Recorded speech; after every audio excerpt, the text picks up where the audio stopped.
Y estamos acá en la cancha, estamos en el Bernabéu donde viene Messi con la pelota, lo ve a Ronaldinho, la pide Ronaldinho, gol.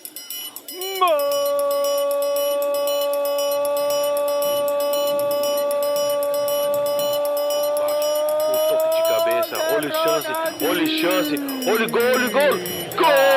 Golaço! ¡Qué golazo!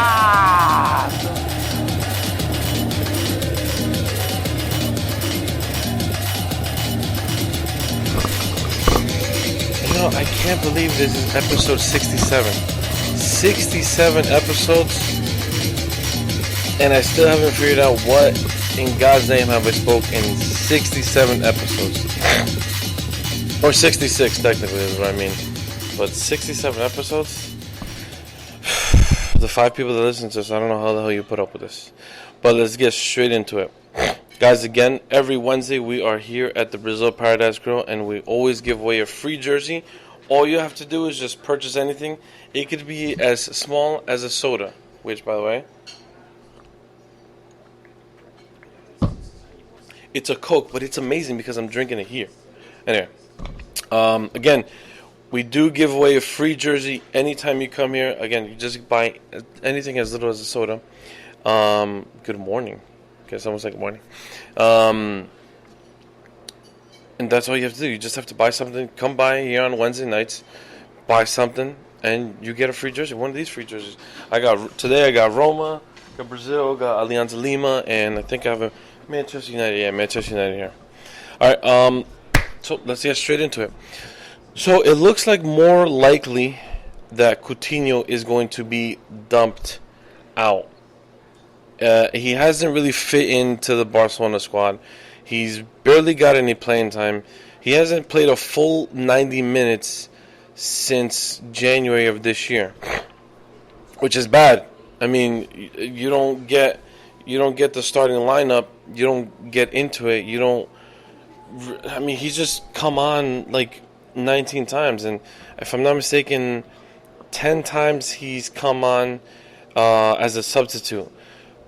And he hasn't really done anything. I'm gonna Uber there right now. I'm here, the soccer prodigy here. Oh, what's up? What's up, people? Yes, sir. So it looks like more likely that Coutinho is going to be pushed out, dumped out. He's not performing. He comes on to play for Barcelona. He was bought back in January of 2018, okay? He was bought, listen to this, he was bought for 120 million euros, which into dollars is 136. 136 million euros, okay? Now that's a lot of pressure, all right? You're bought for millions and millions and millions of euros, okay? And you're playing at one of the best, clubs in the world. Now, if you're not a Barca fan, then you would disagree. Okay. But now it looks like Manchester United are the only club that are looking for him or looking for a signature. And his stock dropped drastically. His stock dropped like crazy. He went from 136 million in dollars to 98.8 million dollars.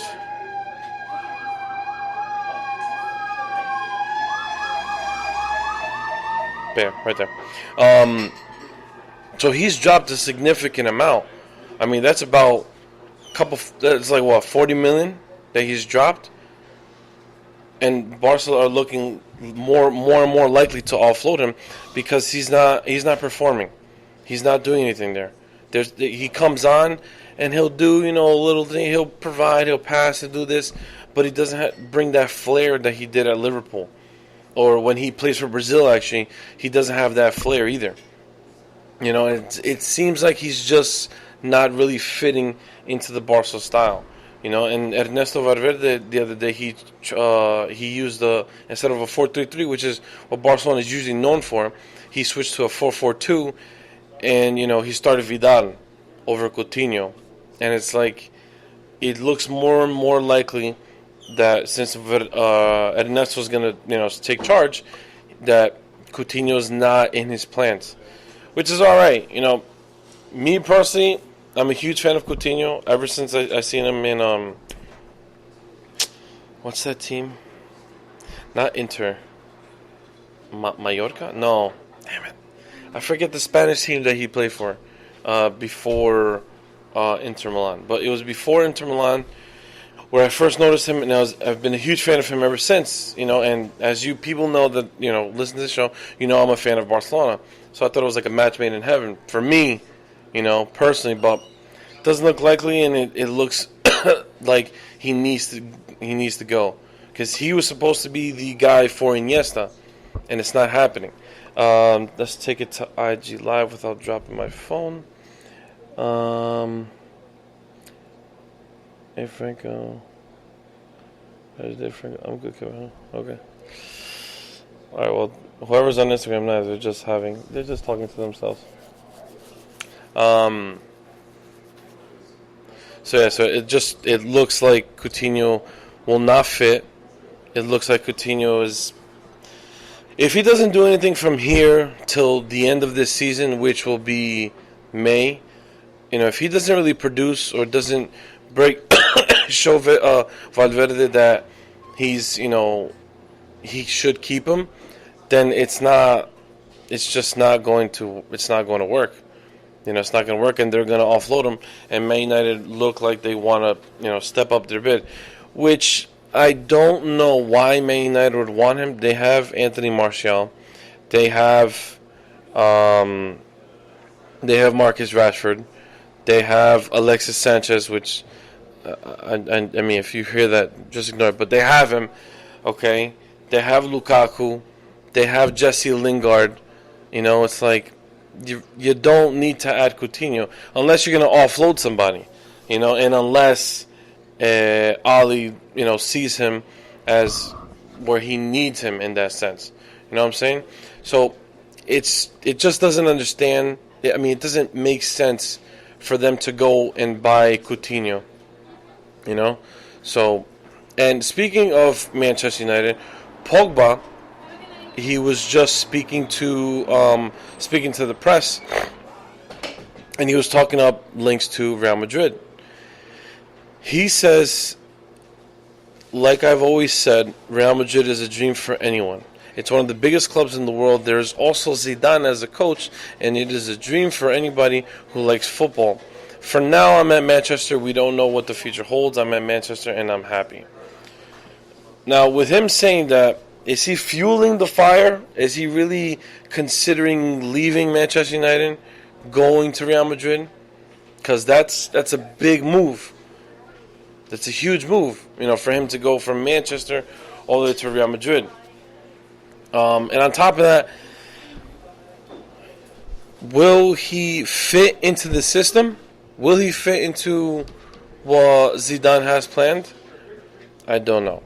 On top of that, with the whole new stadium and all that money being invested in, Pogba is huge. I mean, Pogba is a lot of money. It's a crap load of money. He's expensive. He's super expensive. And then on top of that, if they do want to get Pogba, that's not a replacement for Ronaldo. That's maybe a replacement for Cruz. Who else? Isco, if they'll offload him. But, there's talks of Hazard. Okay, Perez wants Neymar. It doesn't look like any Real Madrid fan right now wants to have Neymar at the Santiago Bernabeu. That's exactly what it looks like. Looks like that's not happening. Mbappe, though, he's a big fan favorite. They took a poll. This is what I got from not mistaken, it was a Bleacher Report, that they took, the Real Madrid fans took a poll of 200,000. 200,000? 200 million. I don't know, one of those. 200,000, 200 million fans voted that they want Mbappe to be signed by Real Madrid. And it looks like they're going to go for him this summer because Zidane wants him. He even said it. That was one of his conditions for him to join in, Real Madrid again. That was one of his conditions, that they don't sign Neymar. So it looks like Neymar will not join Madrid when Zidane stands there as coach. Then with Mbappe, it looks more likely that they'll pick him up over Hazard. But there's still talks of Hazard joining in. So there's so much going on at Madrid now that's good and bad at the same time, because of they're pretty much not in any cups. They're not in competition for any of the cups, but they they have all these good players that are linked. You know what I'm saying? They have a lot of linked players. Oh, I also read that I don't have here that Varane, he's also planning on leaving. It looks more likely that he wants to leave. He says it. I'm taking an IG live, and I want to say, let me just read, because there's a lot of guys that are just, just a couple guys. You going off? Oh my God, drops off.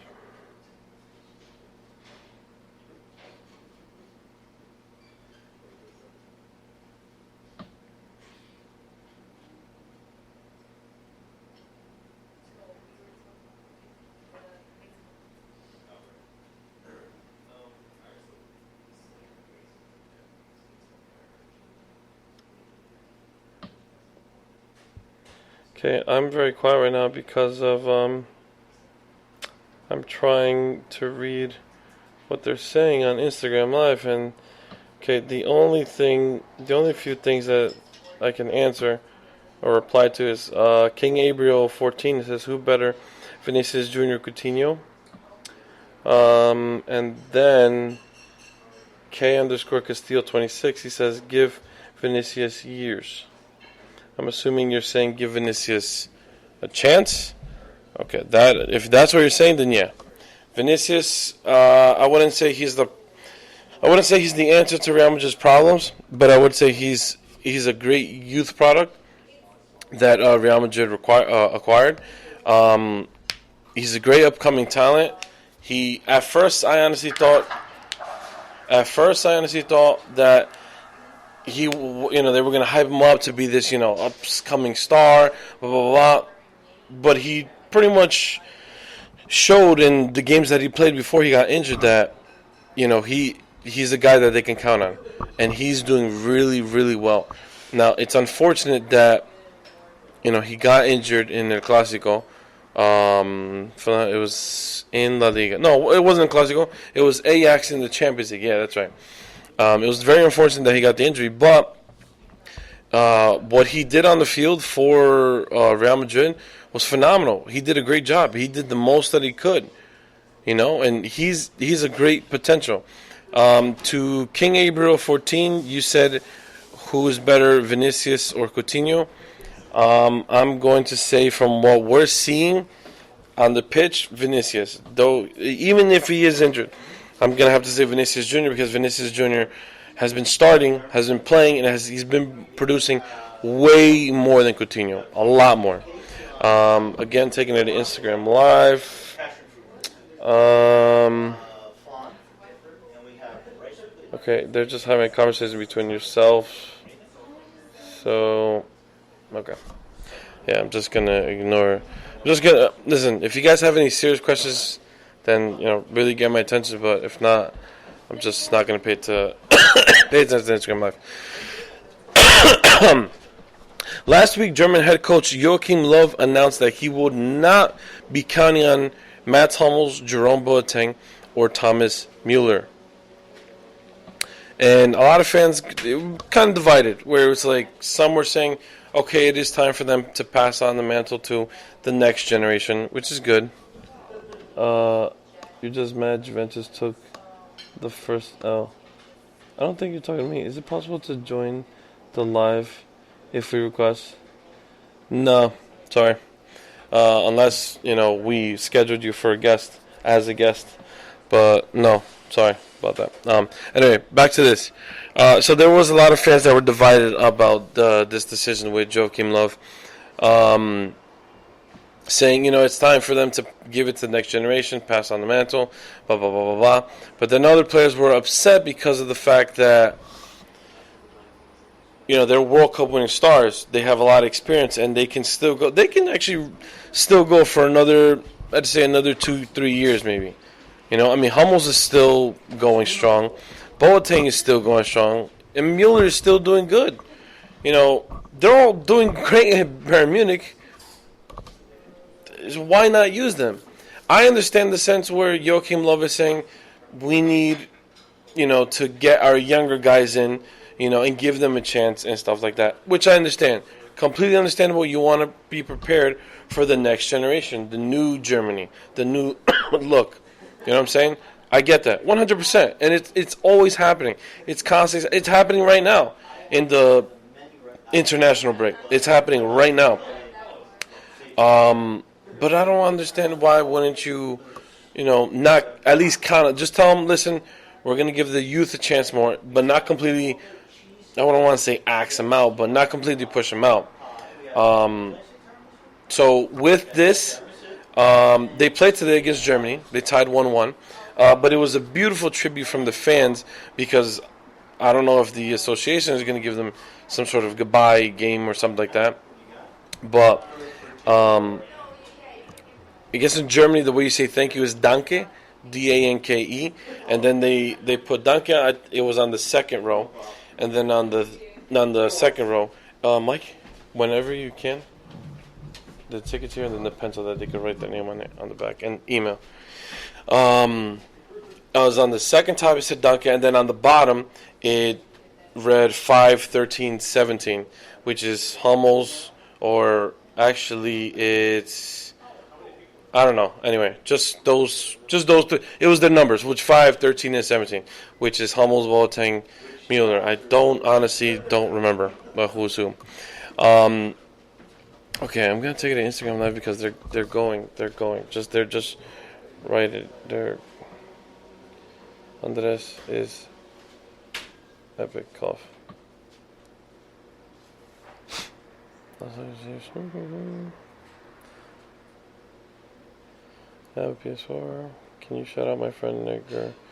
He's a fan of the podcast. Can you shout out my boy Alan for? He's looking for girls. There you go. Okay, no, yeah, I'm good now.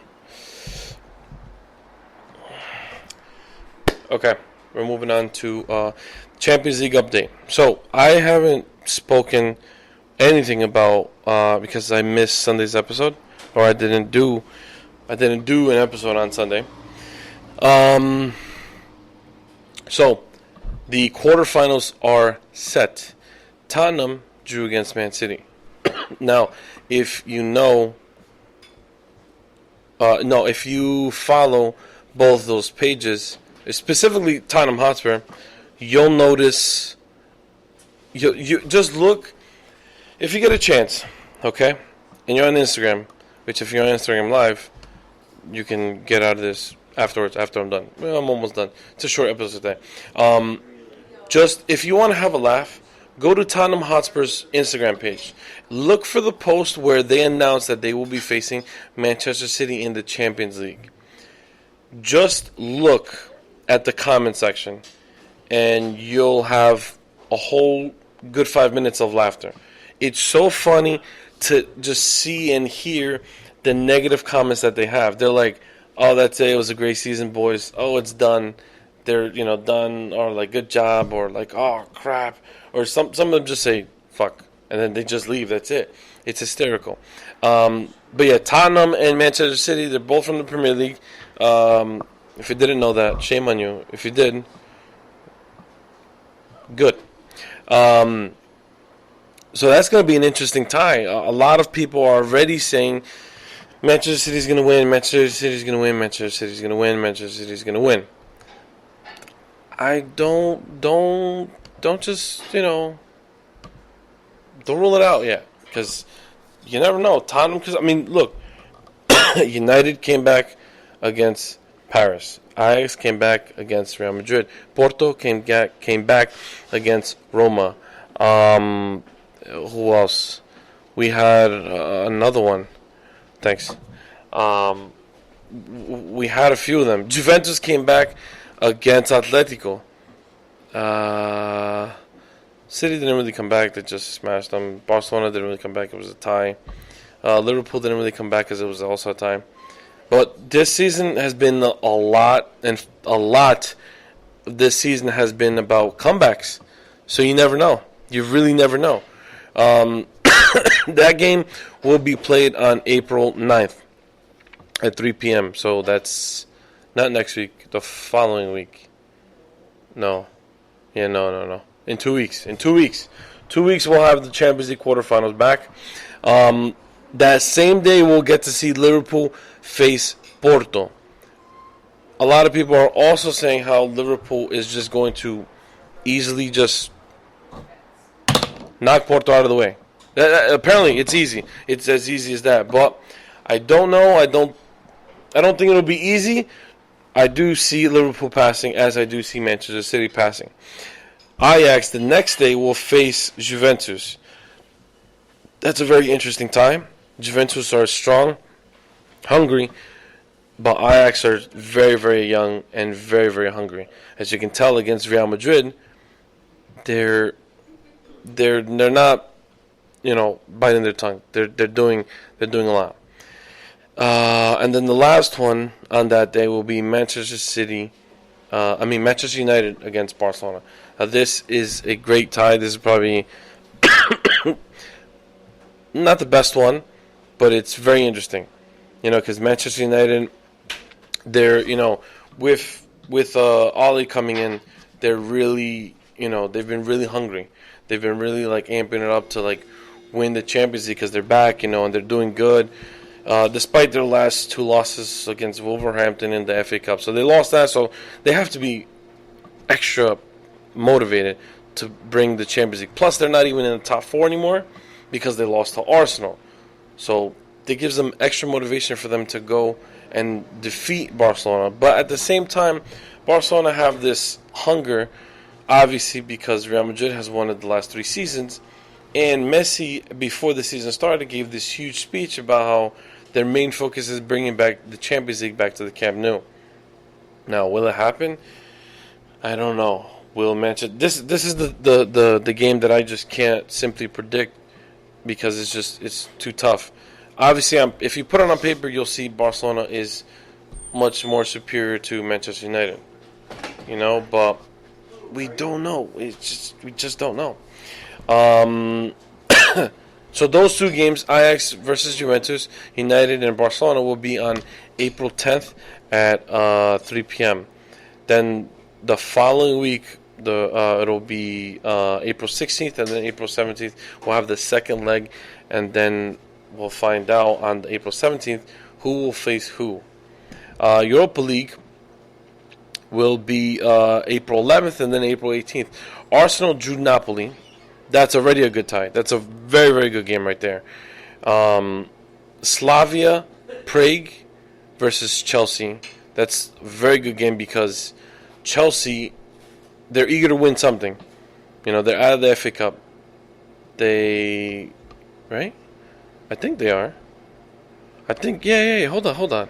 I think Chelsea's still in the FA Cup. No. I think they got dumped out early on. Let me check. Yeah.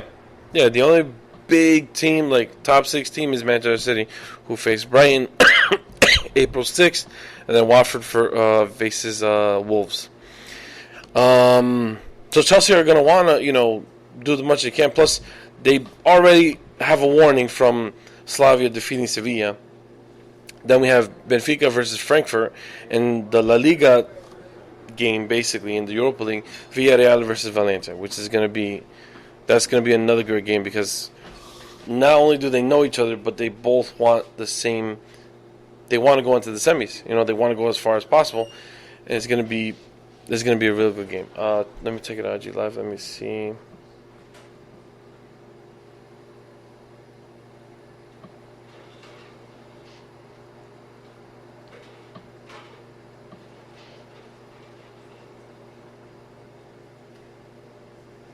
Alright, yeah, there's nothing really interesting going on in IG Live. Champions League in the Scotiabank, the CONCACAF Champions Leagues. So there was originally four MLS teams. Now there's only one. There's only one MLS team left in the CONCACAF Champions League. And the first leg and the first semifinal game will be Tigres versus Santos Laguna, April 3rd at 9 p.m. Then the day after will be Monterrey versus Sporting KC. So all of the United States will be following and rooting for Sporting KC. Tigres Santos Laguna, it's going to be as good as Villarreal versus Valencia. It will be, just as good because it's going to be a tough game. Okay, they both want it. I'm pretty sure they're both, if I'm not mistaken, they're both winners of this competition. I know Monterrey is, so that gives them a huge advantage. And on top of that, Monterrey is strong. They're a very, very strong team. So Monterrey versus Sporting KC will be April 4th at 9 p.m. And then the week after, April 10th, Tigres versus Santos Laguna for the second leg. And then Monterrey Sporting KC on the 11th for the second leg. And so I was thinking about the Champions League the other day, and I noticed that in the past few years, Atletico have always come up short. Now, they have made 2 finals, but it's like it's confusing because they do so well in La Liga. They fight against hard teams like Valencia, like Villarreal, like Barcelona, like Real Madrid, like Sevilla, and then they face these tough teams in Champions League. They get out of the group stage, okay, they get through round of 16, quarterfinals, and then they get knocked out quarter, semi, or even the final. And it's like why? Because Diego Simeone is such a great coach. He's a great coach. I mean, look at how he's transformed Atletico Madrid. People fear Atletico Madrid now. I mean, not that they didn't before, but they're on the map as one of those teams that you can't touch. Like, you can't just go there and think automatically we're getting 3 points or automatically we're picking up a win. You can't do that now. Now it's a team to fear. They're very, very strong in the back. Obviously against Juventus they weren't, but they're very, very strong in the back. And it's like, where does it go wrong for Atletico? They have the defense. They have the midfield. Do they have the forward? Because doesn't seem like they're really getting there. Doesn't seem like it. And I'm not saying that's the problem, because maybe I could be wrong. I could be completely wrong. But from what it looks like, they don't really rack up those goals that they really want. You know what I'm saying? They don't get those goals as, like, what's his name? Like Messi and Suarez does. Or Benzema and Bale. Or Modric and Cruz. Whoever you want to put for Real Madrid. They don't really rack up those goals. They're more of a team where you score 1 to 3 goals max and then that's it. It's never really a smash. Like, oh my God. Once in a blue, yeah, you can have it. You'll have it. But my question to you is, what is it about Atletico that they're not going and they're winning the Champions League? Because they should. They should. I think they should. And I think they've put their name out there enough to go and be like, they're a favorite. They're never really a favorite. They're always considered a team to watch out for, but they're never a team to be like, okay, Atletico is a very strong team, and they're definitely among the favorites, to win the Champions League. No, it's rare. It's rare to really hear Atletico Madrid, and it's not me being against them, and it's not me trying to disrespect them. That's not what I'm doing. It's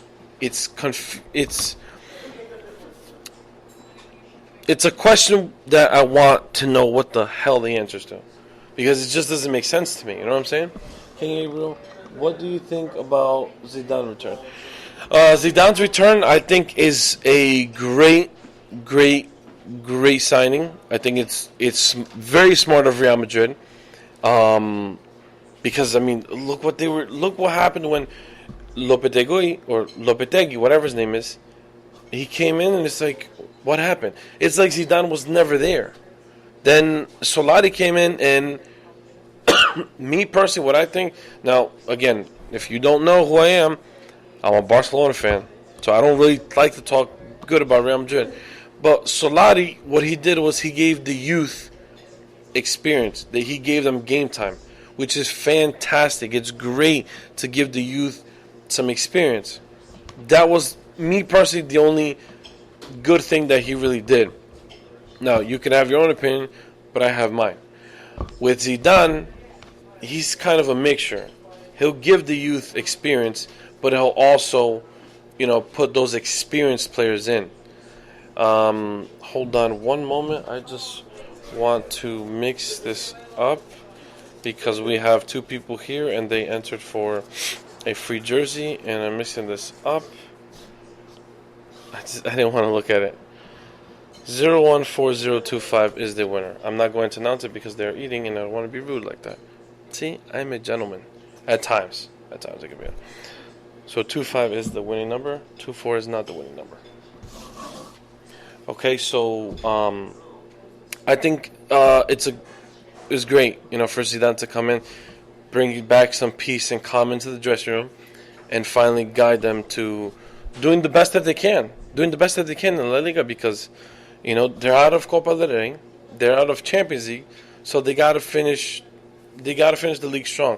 They can't finish the league the way they want to, when they put out youngsters and they just chill and hang. No, because let's look up the La Liga standings, because then anybody can catch up. Not saying that it will happen, if they were to lay back, but come on, dude, what the hell? So the standings are Barcelona with 66, Atletico with 56, Real Madrid with 54, Getafe with 46. Now, it has to be a miracle. It has to be a miracle for Getafe to come back and, push Real Madrid down. I mean, Real Madrid would have to lose every single game. Then you have Alaves in 5th with 44. Now, they're 10 points behind Real Madrid. That's going to be tough for anybody to catch. Okay, Mike, the winner is this one. I can't read from here. I'm too blind. So let them know that they can pick anyone for free. Take it off my hands. Again, you just witnessed another free jersey giveaway. All you have to do is come here to the Brasil Paradise Grill, and you win a free jersey. All you got to do is buy soda. Just buy a cup. That's it. That's all you have to do is buy a cup of soda, buy an appetizer, and you win one of these jerseys. Okay? That's it. So yeah, with Zidane, that's exactly what I think. I think it's great. It's fantastic. And, do I hope for the best? No, I despise them. I will always hate Real Madrid. But I think it's a great move for Real Madrid. It's fantastic. And I hope they don't win anything. Just want to put that out there. Before I end the show, because I did make this show purposely short, because I want to go home. Jose Mourinho, as you guys know, he got sacked by Manchester United, and that's when Ali came in and took over. Mourinho's out of a job right now, and apparently he's already rejected 3 to 4 clubs already. What he said, he's been on Bein Sports lately, and he says, what I have in mind is that I would like to be back in the summer in June for a new club, for a new preseason. I know exactly what I do not want. That's the reason I've had to say no to already 3 to 4 different offers. And I know what I want in terms of not a specific club, but the nature of the job, the dimension of the job. I know what I want, and I'm going to be waiting for that. He was asked if he would take on a national job, and he doesn't really want it because it's a very specific job. I like daily football, daily work. I like many competitions. I like many matches, and I want to stay at football club level. So, where could we see Mourinho? Where could we see him this summer? I would imagine that he would probably go to France. I'd like to see Mourinho come here to the MLS. That'd be fantastic. Do I think that's his thing? I don't think so. But it'd be fantastic to maybe even see him go to Portugal. Go back home and lead another Portuguese side to a championship. guide them through the Champions League. That'd be fantastic. I'd like to see Mourinho do that. Go back to Portugal, or even just go to a smaller club and completely convert them. Hey, Steve. Oh. So, let's see what happens with Jose Mourinho this summer. That's it for today, guys. Yeah, bye.